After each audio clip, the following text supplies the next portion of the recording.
Et c'est parti pour Smart Bourse et nous commençons comme chaque lundi avec le plan de trading. Un plan de trading accompagné par Romain Daubry, membre de la cellule Info d'Experts chez Bourse Direct. Bonjour Romain. Bonjour Nicolas. Bienvenue sur le plateau de Smart Bourse. On va tenter de regarder un petit peu au niveau technique, comme chaque semaine, ce que nous disent les marchés financiers. On a vu un rebond en fin de semaine dernière, un peu plus de 3% vendredi sur le CAC 40 notamment. Un rebond qui allait presque à l'encontre, vous allez nous le dire, de ce qu'on se disait le lundi, puisque le lundi on mentionnait un manque d'intérêt des investisseurs. Et le vendredi, on voit le marché remonter. Est-ce que ça veut dire que l'intérêt est revenu, Romain ? Alors, en fait, c'est pas à l'encontre, c'est qu'il n'y avait pas d'intérêt, donc une page blanche, en fait, à ouvrir. C'est-à-dire qu'il y a eu beaucoup de pression baissière depuis le mois d'avril sur les différents indices mondiaux, notables sur le futur CAC 40 aussi, avec une ouverture d'intérêt sur le CAC 40, sur le futur, au fur et à mesure de la baisse, contre 6680, 6545 points et puis 6315, 325 points. Quand on est arrivé à l'échéance le 17 juin, la position ouverte a diminué, c'est-à-dire que les opérateurs ont abandonné, ont laissé mourir une partie de leur position vendeuse.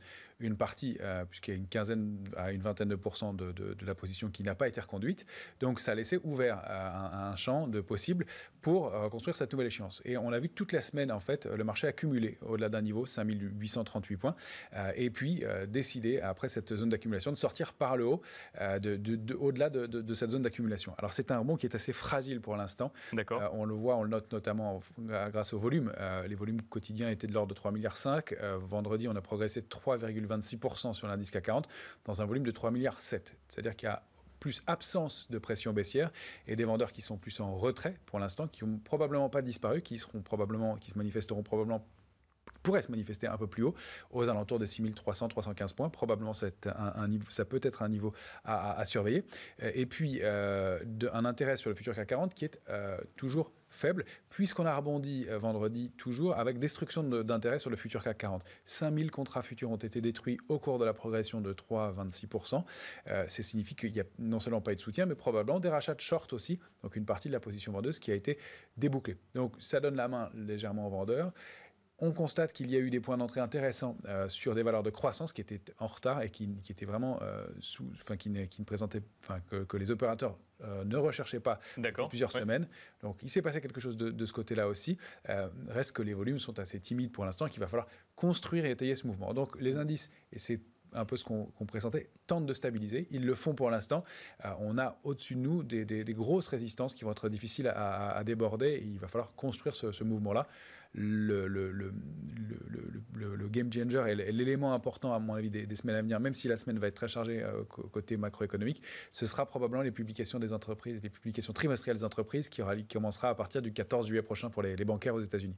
Donc c'est pas un retour en force des acheteurs, finalement, ce qu'on a vu en fin de semaine dernière. C'est juste que les positions vendeuses ont un petit peu laissé respirer le marché en fin de semaine. Exactement, c'est très, très bien résumé.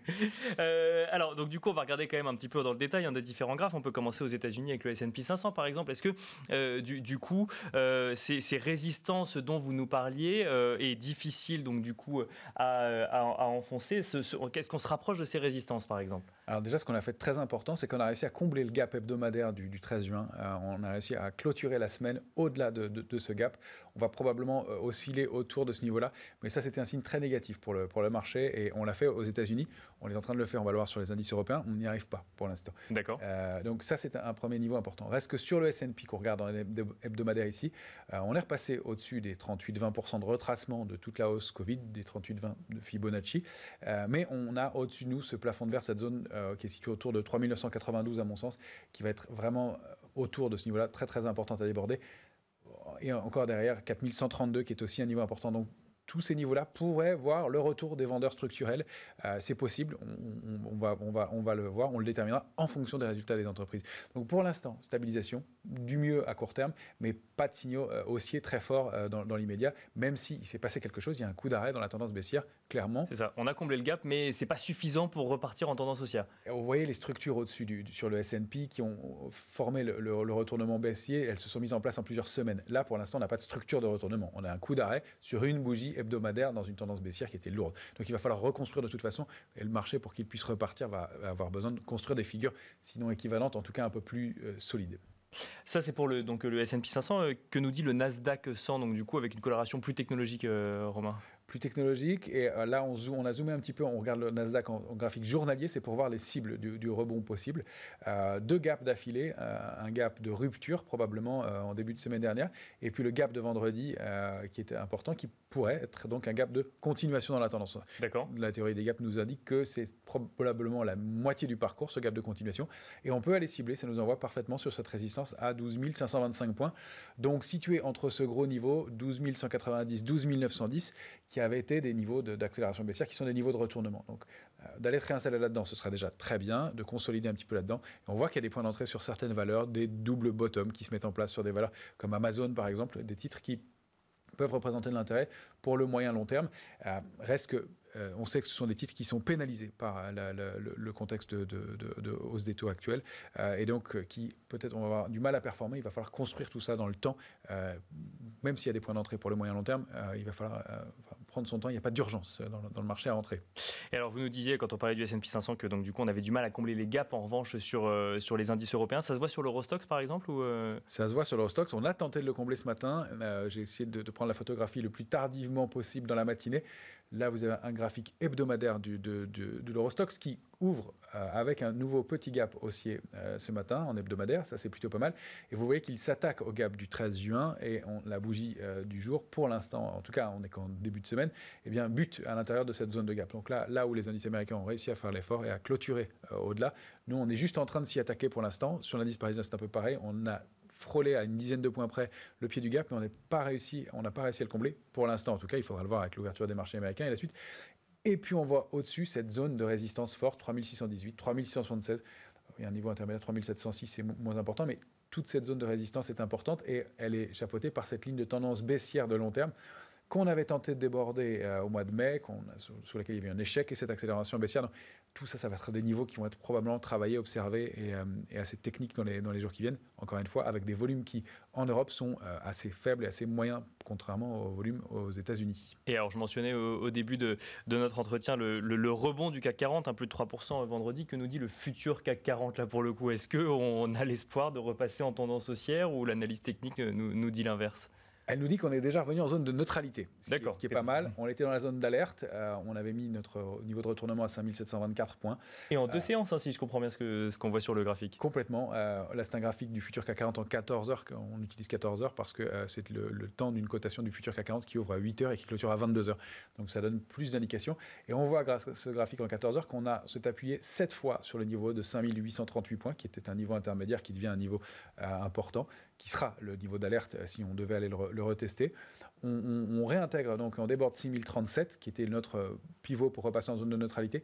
On est donc au milieu de cette zone de neutralité. On n'arrive pas à aller combler ce gap pour l'instant. On n'y est pas parvenu encore, ce qui est à 6159 de mémoire. Et il faudrait se réinstaller au-dessus, dans l'idéal au-dessus de 6177. Et puis on a ce gros plafond de verre, 6315 points, sur lequel il peut y avoir des bagarres aussi importantes à nouveau. C'est au-dessus de ce niveau-là, en clôture et sur plusieurs clôtures, qu'on pourrait considérer qu'on repasse en tendance haussière. On n'en est pas encore là. Il va falloir, encore une fois, étayer tout ce mouvement. Et voir du coup un peu plus d'acheteurs potentiellement arriver sur probablement les marchés financiers. Même si on voit qu'il y a un peu d'intérêt, que bien, comme l'annoncent les gestions, ils ont envie de reprendre un petit peu de risque sur ces niveaux-là, mais ils le font de façon prudente et on le voit, ça se traduit dans les volumes. Côté matières premières, alors matières premières qui ont fait beaucoup parler d'elles ces derniers temps, on a vu un recul notamment d'un certain nombre d'entre elles, notamment sur les métaux industriels ou une stabilisation sur le pétrole ou en tout cas ce matin après des semaines un peu plus agitées. Que nous dit le CRB, Romain? Le CRB donc, qui est un panier de 19 matières premières composé de pétrole à 25%, de gaz à 5%, donc eh bien, a évolué au sein d'un biseau, de haut de marché, un biseau donc, qui traduit l'épuisement du mouvement avec un gap de rupture hebdomadaire en début de semaine dernière qui nous indique la fin du mouvement haussier sur le CRB pour le moyen terme en tout cas, et donc probablement peut-être pas une baisse très marquée, mais une possible évolution dans un trading range, donc qui pourrait mener donc entre 24,47, 27,57. On préserve ce matin le niveau de 26,50 qui est un niveau intermédiaire. Si on avait des extensions baissières, on pourrait descendre jusqu'à 23,36 sur ce panier. Donc c'est un Lixor ETF qui représente le CRB. En tout cas, la dynamique haussière qui est en place depuis plusieurs semaines est arrivée à un sommet et probablement on ne verra pas de nouveaux points hauts tout de suite. Donc peut-être cette détente du côté des matières premières permet aussi au marché de réaccélérer un petit peu. Et alors justement, parce que vous êtes venu également avec le graphique du Nasdaq Biotech, le Nasdaq Biotech dont on parle quand même depuis plusieurs jours, où on sent un léger regain d'intérêt pour cette thématique après l'avoir laissé de côté quand même pendant plusieurs semaines. Plusieurs semaines, plusieurs mois. Le Nasdaq Biotech évolue sous une ligne de tendance baissière de long terme maintenant, et ce graphique hebdomadaire montre que déjà qu'on s'intéresse et qu'on va jeter un œil à un actif qui a pris 9% au cours de la semaine dernière, donc c'est significatif. Après un double bottom, 2 appuis à plus d'un mois d'intervalle sur un niveau de support important, 3340, et qui s'attaque à un niveau de résistance important. Alors, le débordement de 3855 et de la ligne de tendance baissière qui est située aux alentours, je vous ai mis le support intermédiaire, 3962, permettrait au Nasdaq Biotech d'accélérer. Il va peut-être falloir consolider un peu cette hausse de quasi 10% sur une semaine, mais il se passe quelque chose aussi. Il y a de l'intérêt sur ce secteur-là qui était très très en retard et très oublié depuis quelques temps. Donc, voilà, des signaux d'amélioration, on en cherche dans un marché qui était un peu déprimé. Et alors, pour conclure, Romain, on n'a pas de graphique pour le coup, mais votre avis sur l'or, on en parlera dans un instant, sur notamment ce retour potentiel d'investisseurs, l'or qui normalement a un rôle de valeur refuge dans des contextes un petit peu d'incertitude. Vous continuez, vous, à voir un potentiel dans l'or ? Oui, dans l'or et dans l'argent, ce sont deux actifs alors pour des raisons différentes, mais l'or, oui, devrait et réussit à se stabiliser au-dessus de 1814 $ l'once. On aimerait bien l'accélération au-delà de 1836. Ça fait partie des actifs qu'on surpondère aussi dans l'immédiat, étant donné que oui, il y a un foyer et un peu d'intérêt, mais le mouvement a du mal à se déclencher. De la même façon sur l'argent qui, lui, en revanche, devrait être utilisé qui est utile dans le secteur de l'industrie et qui, à mon avis, sous-performe par rapport à ce qui pourrait l'être dans les semaines qui viennent. Merci beaucoup, Romain Aubry, de nous avoir accompagnés une fois encore pour le plan de trading. Je rappelle que vous êtes membre de la cellule Info d'Experts chez Bourse Direct. Merci. Et quant à nous, on se retrouve tout de suite dans la deuxième partie de Smart Bourse.